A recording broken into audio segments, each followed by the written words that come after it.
प्रभा आज सुबह से ही बड़ी तेजी से अपना काम निपटा रही थी। उसके पीछे की वजह भी काफ़ी ख़ास थी। उसको पूरे 3 साल के बाद अपने मायके जाने का मौका जो मिला था, काम करते वक्त वह काफ़ी रिलैक्स थी, क्योंकि सासू माँ ने उससे कहा था कि कुछ दिनों तक पुष्पा, जो उसकी ननद थी, नहीं आने वाली है। उसकी यह एक ननद 100 के बराबर थी। प्रभा शादी करके जब घर आई थी, तब पुष्पा को अपनी बहन की तरह प्यार करती थी, क्योंकि उसे खुद की कोई बहन नहीं थी। लेकिन कुछ ही हफ्तों में ही उसे यह पता चल गया था कि उसकी ननद किसी जेलर से कम नहीं है। हालांकि पुष्पा का ब्याह हो चुका था, लेकिन उसे अपने ससुराल वालों की किसी भी प्रकार की चिंता नहीं थी। उसे जब जी करता वह अपने मायके चली आती और अपने मायके वालों पर अपना हुक्म चलाती, खासकर अपनी भाभी पर। वही डिसाइड करती थी कि वहाँ पर क्या खाना पकेगा, कोई घूमने जाएगा कि नहीं, या जाएगा तो कहाँ जाएगा। पुष्पा ही थी जो हर बार प्रभा को किसी न किसी बहाने से अपने मायके जाने से रोक लेती थी। लेकिन आज का दिन कुछ अलग था।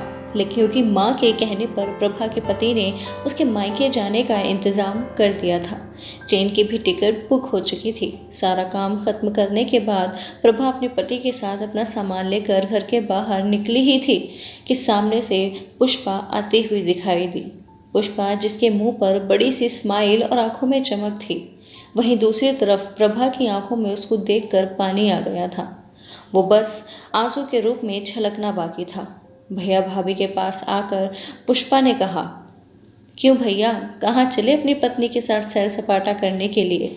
अपनी बहन को भूल गई क्या? ललित ने कहा, कहीं सैर सपाटा करने नहीं, तुम्हारी भाभी को मायके छोड़ने जा रहा हूँ। अच्छा, मैं आई और भाभी जाएंगी? क्या आपकी पत्नी को मेरा आना पसंद नहीं है? पुष्पा ने अपने भाई को टोंट मारते हुए कहा। मन में उदासी और आंखों में नमी लिए प्रभा पलटकर घर के अंदर जाने लगी, क्योंकि उसने मान लिया था कि इस बार भी पुष्पा की वजह से उसके मायका जाना कैंसिल हो जाएगा। लेकिन तभी सामने से उसकी सास आई और बोली, तुम दोनों अभी तक रेलवे स्टेशन नहीं गए क्या? गाड़ी के पीछे दौड़ते हुए जाओगे? पुष्पा बीच में टपकते हुए बोली, ये क्या कह रही हो माँ? मैं आई हूँ और आप भाभी को मायके भेज रही हो? क्या अब आपको मैं इतनी खटकने लगी हूँ? माँ ने पुष्पा को डांटते हुए कहा, तेरा क्या है बेटा, तेरे लिए ये मायका थोड़ी ही है। यह तो तेरे लिए एक प्रवास स्थल है, जहाँ तू जब जी चाहे, जब अपने ससुराल में बोरियत महसूस करे, आ जाती है। लेकिन वह बेचारी तो ऐसा नहीं करती, बल्कि वह तो जब जाना चाहिए तब भी अपने मायके नहीं जाती। इसलिए उसका अभी मायके जाना बहुत ज़रूरी है। मैं तेरे या मेरे या किसी और की वजह से इस बार उसका मायके जाना बिल्कुल रद्द नहीं होने दूंगी। पहले ये बता, तू तो कुछ दिनों के लिए नहीं आने वाली थी ना, फिर कैसे आ गई? मैंने तो ऐसे ही कह दिया था। मैं देखना चाहती थी कि मेरे ना आने से भैया खुश होता है कि मुझे बुलाता है, पुष्पा ने कहा।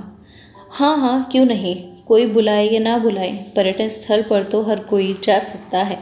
अब की बार मेरी बहू को उसके पर्यटन स्थल पर यानी उसके मायके जाने दे। बेचारी ने सिर्फ अपने भाई की शादी देखी है और अब तो उसके भाई को भी बच्चा हो गया है। उसका मुंह तक नहीं देखा उसने। उसे भी अपने हिस्से का सुख भोगने दे। माँ ने पुष्पा को फटकारते हुए और प्रभा की साइड लेते हुए कहा। अपनी सास के मुंह से अपने लिए ऐसे शब्द सुनकर प्रभा की आंखें छलक गई। उसने अपनी सास को उस गले से लगा लिया। सास ने कहा, बहुत हो गया प्यार, जल्दी जाओ वरना ट्रेन छूट जाएगी। अपनी माँ का बदला हुआ रूप देखकर पुष्पा बहुत हैरान थी। उसे यकीन नहीं हो रहा था कि ये वही माँ है जो उसका हर बार कहा मानती थी और हमेशा उसका पक्ष लेती थी, चाहे बहू सही हो या गलत।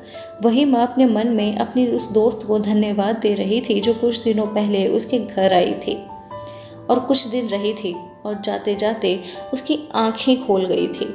सहेली ने उन्हें बताया था कि वह अपनी बेटी का मोह छोड़ दें, वरना अपने बहू और बेटे के मन में अपनी इज्जत खो देगी। बिना सोचे समझे, बिना अच्छे बुरे का विचार किए हर फैसला सिर्फ अपनी बेटी के हिसाब से लेना सही नहीं है।